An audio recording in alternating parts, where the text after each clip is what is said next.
बिल्कुल, आप अस्पताल इलाज कराने के लिए आते हैं। क्या आपको पता है अस्पताल के अंदर भी इन्फेक्शन हो सकता है, ख़ास करके आईसीयू में। इसीलिए कहा जाता है कि आईसीयू में आप बहुत सोच समझ कर के अंदर जाएँ, पूरी तरह से प्रिपेयर होकर के अंदर जाएँ। अभी हम एम्स ट्रॉमा सेंटर में हैं और यहाँ हमारे साथ डॉक्टर पूर्वा माथुर हैं। पूरी पैन इंडिया एक स्टडी हुई है और इसकी रिपोर्ट रिलीज़ की गई है कि आखिरकार इस स्टडी रिपोर्ट में क्या है, क्योंकि कहा जा रहा है कि आईसीयू में इन्फेक्शन रेट ज़्यादा होता है।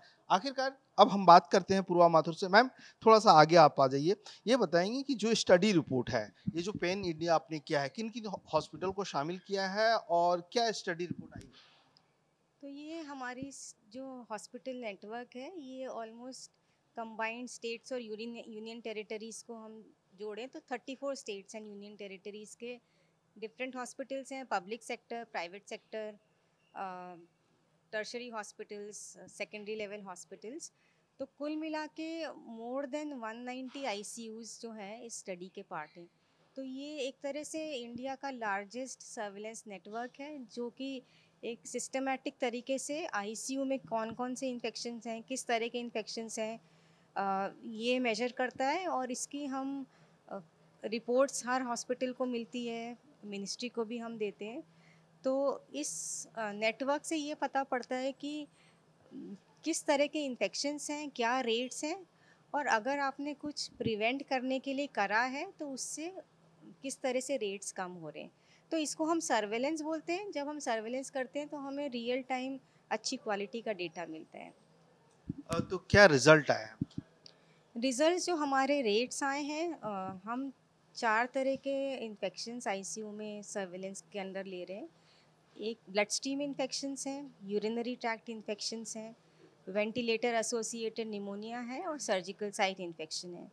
तो हमारे नेटवर्क लेवल जो ब्लड स्ट्रीम इन्फेक्शन रेट है वो है अराउंड 6 पर 1000 patient days.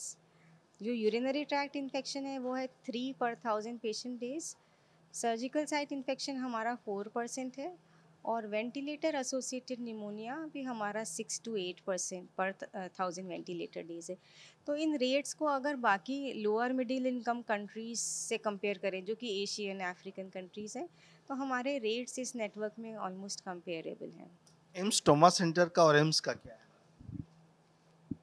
AIIMS trauma centre का रेट भी ऑलमोस्ट सेम है।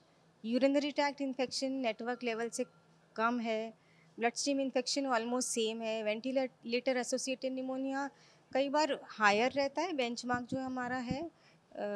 अदरवाइज सेम रेट है क्योंकि ट्रॉमा सेंटर एक सर्जिकल सेंटर है। तो हमारे नेटवर्क में हमने देखा है कि सर्जिकल सेंटर्स में रेट्स ज़्यादा होते हैं क्योंकि सर्जिकल आईसीयूज़ में पेशेंट्स डिवाइसेस पे ज़्यादा रहते हैं as compare to other ICUs. Surgical patients की सर्जरी भी हुई रहती है। तो हमारे नेटवर्क में हमने देखा है कि कैंसर आईसीयूज़, सर्जिकल आईसीयूज़, इनके रेट्स थोड़े से ज़्यादा रहते हैं। तो मैम, इससे बचने के लिए खास करके जो मेडिकल फर्टिनिटी के लोग हैं, जो आईसीयू में काम करते हैं, चाहे वो डॉक्टर्स हों, पैरामेडिकल स्टाफ्स हों, उनके लिए क्या नसीहत है? क्योंकि रिपोर्ट तो रिलीज़ हो गई है, इन्फेक्शन रेट होता है, सबको पता है और अब ये इन्फेक्शन रेट किस तरह से और तमाम हॉस्पिटल्स को भी मदद करेगा? नहीं, देखिए हम जिस रियलिटी में अभी हैं, और ये इंडिया का नहीं ग्लोबली जो एंटी माइक्रोबियल रेजिस्टेंस का सिचुएशन है और जो हेल्थ केयर एसोसिएटेड इन्फेक्शन का रेट है, उससे यही एम्फेसाइज कर सकते हैं कि prevention is the only cure. क्योंकि जितना एंटी माइक्रोबियल रेजिस्टेंस है, अगर एक मरीज़ को आईसीयू में इन्फेक्शन होता है with a highly resistant bug, उसका ट्रीटमेंट बहुत मुश्किल है क्योंकि हमारे पास और एंटीबायोटिक्स नहीं है। अगर आप आईसीएमआर की रिपोर्ट भी देखें, एंटीबायोटिक्स तो अब बनना बहुत कम हो गया है।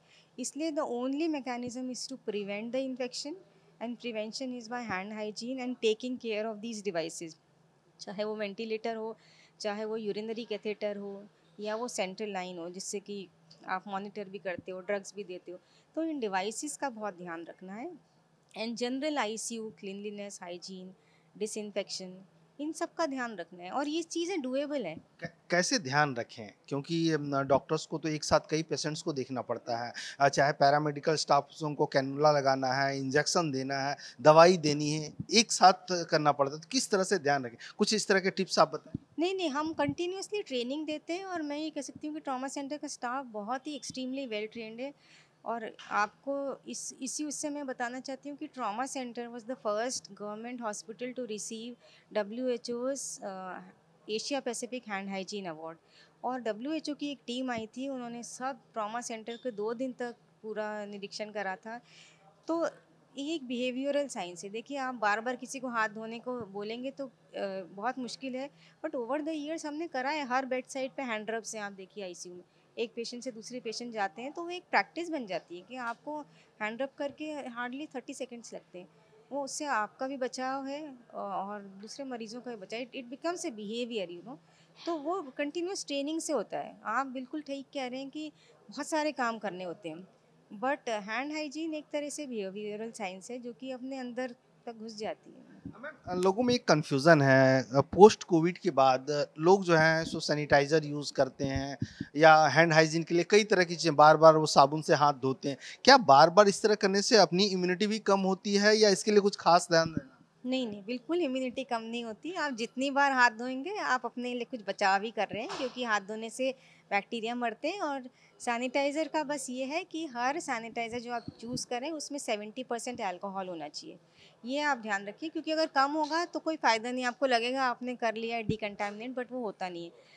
तो मिनिमम 70 टू 90% अल्कोहल हो उसमें, ये आप ध्यान रखें। तो लेकिन उससे कोई नुकसान नहीं होगा, एक्सेप्ट ये कि बार बार हाथ धोने से और वो करने से हाथ जरूर ड्राई हो जाते हैं। तो कोई मॉइस्चराइज़र लगा लेना चाहिए, नहीं तो क्रैक्स होते हैं उससे और ज़्यादा।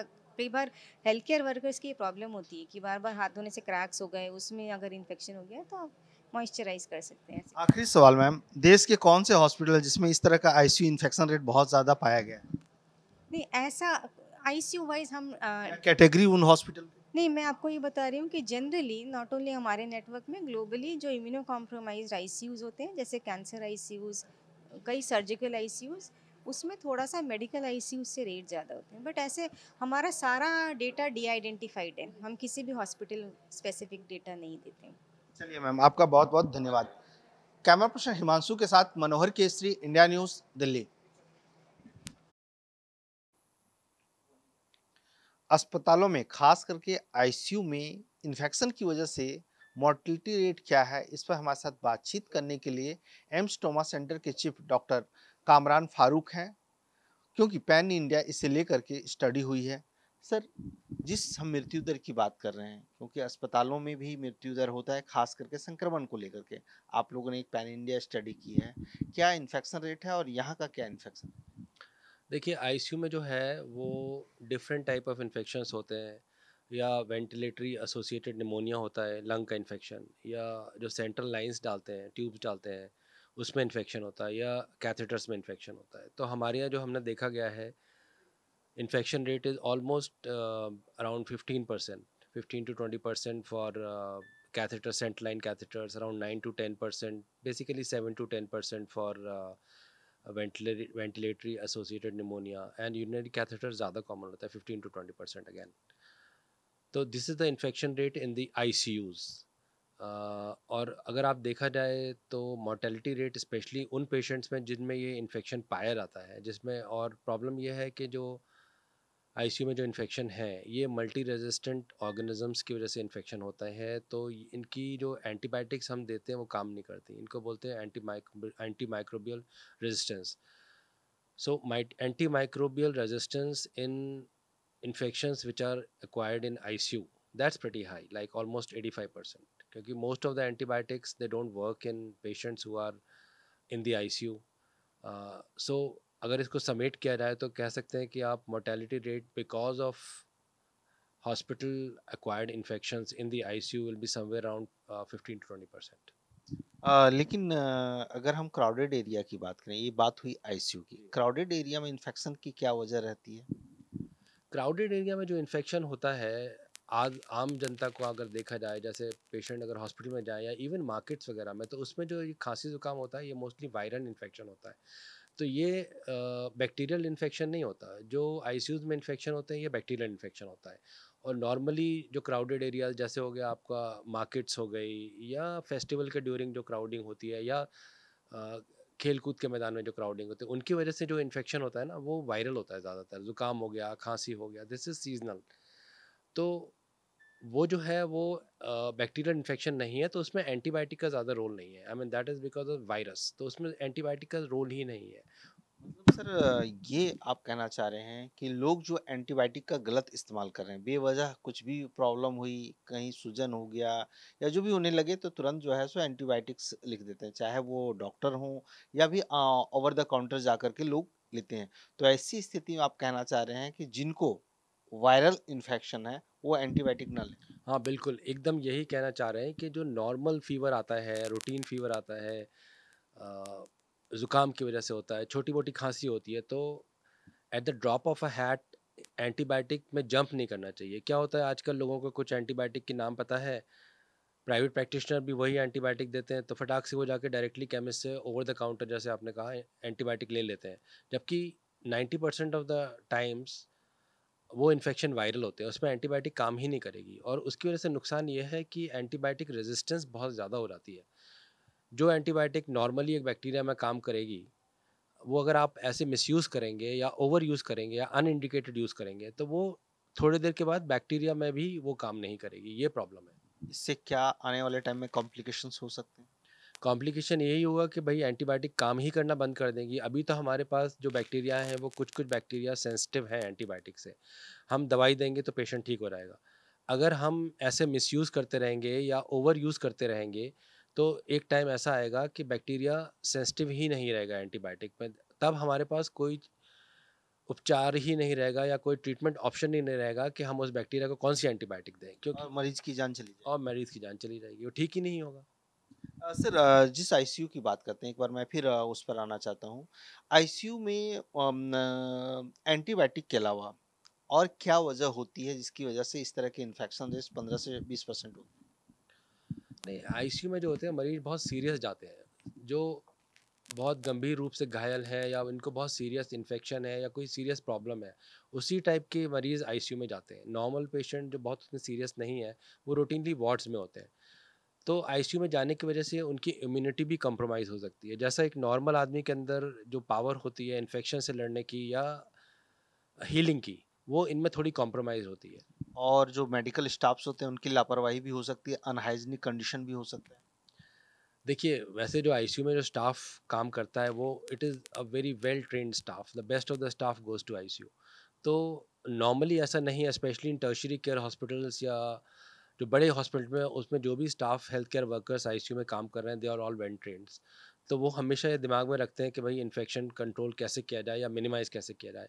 लेकिन हाँ, अगर पेरिफेरी में आप जाएँगे, छोटे हॉस्पिटल में जाएँगे, तो अगर वहाँ पर स्टाफ उतना ट्रेंड नहीं है या नॉर्मल पेशेंट वर्कर्स को उन्होंने ले लिया है, उसको आईसीयू में लगा दिया, तो उनको डेफिनेटली ये ध्यान रखना चाहिए कि अपना हैंड हाइजीन या जो भी प्रिकॉशंस लेने हैं इन्फेक्शन कंट्रोल करने के लिए, वो लेना चाहिए। चलिए सर, आपका बहुत बहुत धन्यवाद। कैमरा पर्सन हिमांशु के साथ मनोहर केसरी, इंडिया न्यूज़, दिल्ली।